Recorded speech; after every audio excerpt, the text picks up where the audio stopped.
আমাদের নিয়ে ট্রল করেন অথবা রাস্তায় নেমে এসেন। সরকার এখানে কোনো পদক্ষেপ নিচ্ছে না। লুটপাটের কারণে যারা বঞ্চিত হচ্ছে তাদের অধিকার আদায়ের এই আন্দোলন। কিভাবে তারা ছাত্রদের করুণ অবস্থা দেখে এখনো চুপ করে বসে আছে? শিক্ষা সিন্ডিকেট এবং শিক্ষা বাণিজ্যকে এই তিতুমির কলেজকে বিশ্ববিদ্যালয় বানানোর মাধ্যমে ভেঙে চুরমার করতে মাঝে মধ্যে কিছু কষ্ট দিয়ে দিচ্ছি, সেটার জন্য আমরা আন্তরিক দুঃখ প্রকাশ করছি।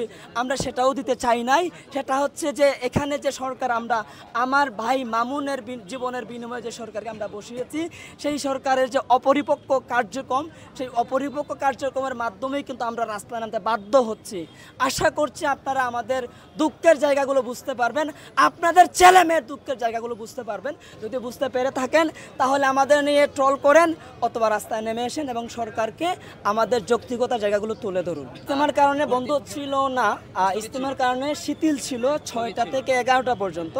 আমাদের পরবর্তী শুরু হইলেও আচ্ছা, আপনি যেটা বলছিলেন যে কর্মসূচি স্থগিত করি না, শিথিল করেছিলাম আমরা। শিথিল করার ক্ষেত্রে 11টা পর্যন্ত শিথিল ছিল, তারপরে আমরা শুরু করেছি আবার ব্লকেট কর্মসূচি। কিন্তু আপনারা জানেন যে বাংলাদেশ ধর্মপ্রাণ মুসলমানদের দেশ, সেখানে অন্যতম একটি প্রোগ্রাম হচ্ছে বিশ্ব ইজতেমা। সেই ইজতেমার হচ্ছে আজকে আখেরে মোনাজাত ছিল, সেখান থেকে মানুষরা গ্রামে গঞ্জে ফিরে যাবে। তাদের কথা বিবেচনা করে যে গুরুত্বপূর্ণ দুটি রুট, রেলপথ এবং যে মহাকালী ঢাকা মহাকালী যে ঢাকা ময়মনসিংহ যে রুটটা আছে, সেই রুটটা আমরা আমাদের ব্লকেট কর্মসূচি থেকে বের করে দিয়েছি, যেন তারা নিরাপদে বাসায় পৌঁছতে পারে। কারণ আমরা তো বলছি যে তিতুমির কলেজ ইউনিভার্সিটি করা শুধু তিতুমিরের স্বপ্ন না। তিতুমির কলেজ ইউনিভার্সিটি করা হচ্ছে এই বাংলাদেশের মৌলিক অধিকার বঞ্চিত শিক্ষা বাণিজ্যের যে লুটপাটের কারণে যারা বঞ্চিত হচ্ছে তাদের অধিকার আদায়ের এই আন্দোলন।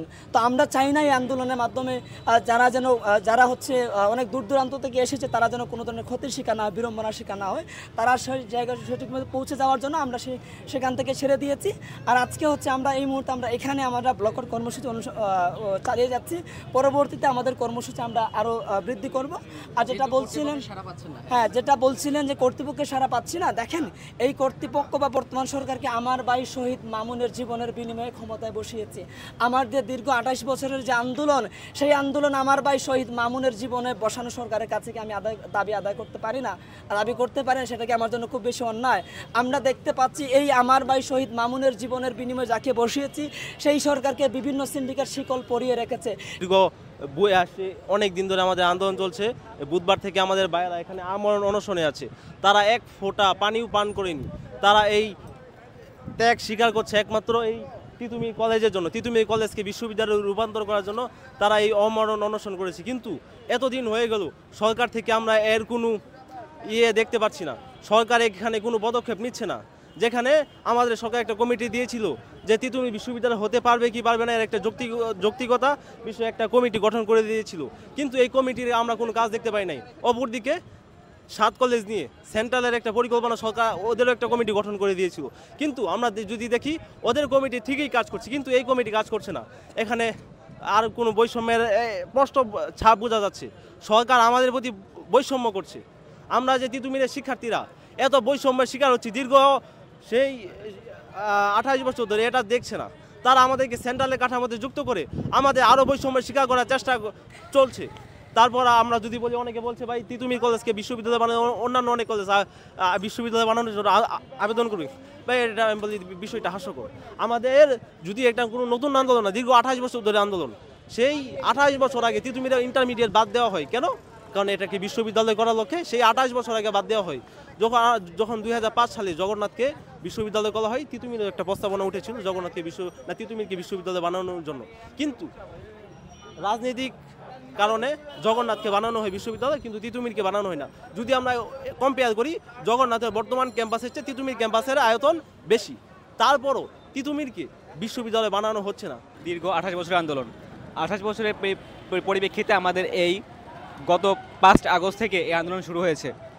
আমাদের সকলে জানি 24-এর আন্দোলনে আমাদের মামুন ভাই, তিতুমিরের মামুন ভাই শহীদ হয়েছে। শহীদের রক্তের উপর পাড়া দিয়ে তারা ক্ষমতার মসনদে বসেছে। কিভাবে তারা পারলো? আমাদের এতগুলা ভাই এখন অনশনরত অবস্থায় মৃত্যু সজ্জায়,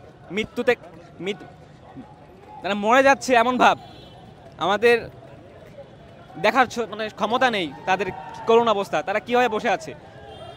তারা তো এই সরকার তো বসেছে আন্দোলনের মাধ্যমেই, রক্তের উপর পাড়া দিয়ে কিভাবে তারা ছাত্রদের করুণ অবস্থা দেখে এখনো চুপ করে বসে আছে? তারা কেন আসছে না ছাত্রদের দেখতে?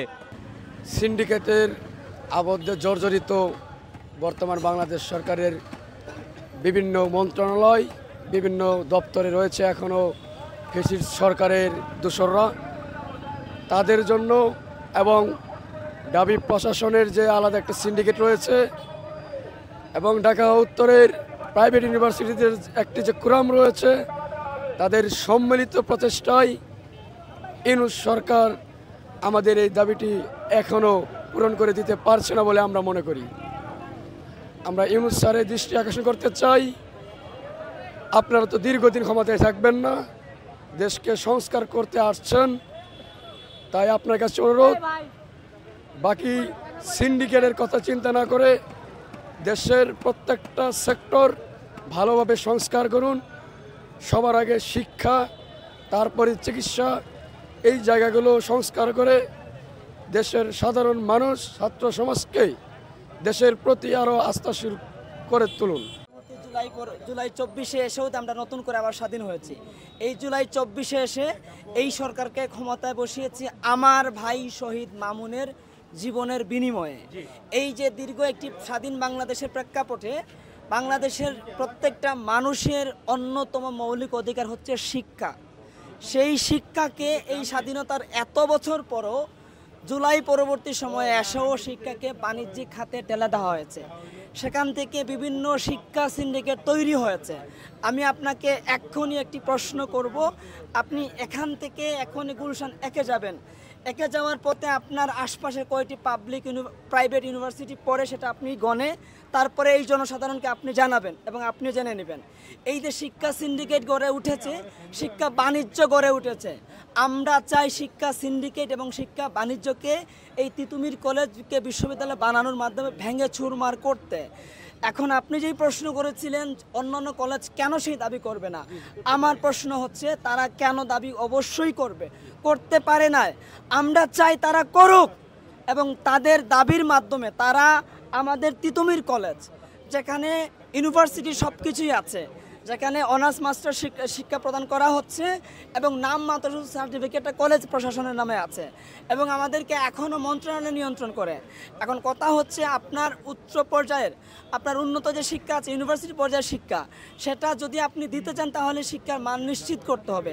এই পর্যায়ে যে কলেজ এখানে আছে 400-500 শিক্ষার্থী একটা ডিপার্টমেন্টে ভর্তি হচ্ছে, একজন শিক্ষকের বিপরীতে 400, 200, 300 শিক্ষার্থী, কি আপনার পক্ষে মনে হয় যে সেটা সম্ভব কোয়ালিটি শিক্ষা দেওয়া? সেটা কিন্তু কখনোই সম্ভব হচ্ছে না। একই সাথে বাংলাদেশের যতগুলো পাবলিক ইউনিভার্সিটি আছে, বাংলাদেশের যে সর্বশেষ অর্থ বছর 2024-25 অর্থ বছর, সেখানে পাবলিক ইউনিভার্সিটির শুধু গবেষণা খাতে 188 কোটি টাকারও উপরে বরাদ্দ দেওয়া হয়েছে, যেখানে আমাদের তিতুমির কলেজ সহ এই পর্যায়ে যে কলেজগুলো আছে যেখানে উচ্চশিক্ষা দেয়া হচ্ছে সেখানে একটা সিঙ্গেল টাকা দেয়া হচ্ছে না।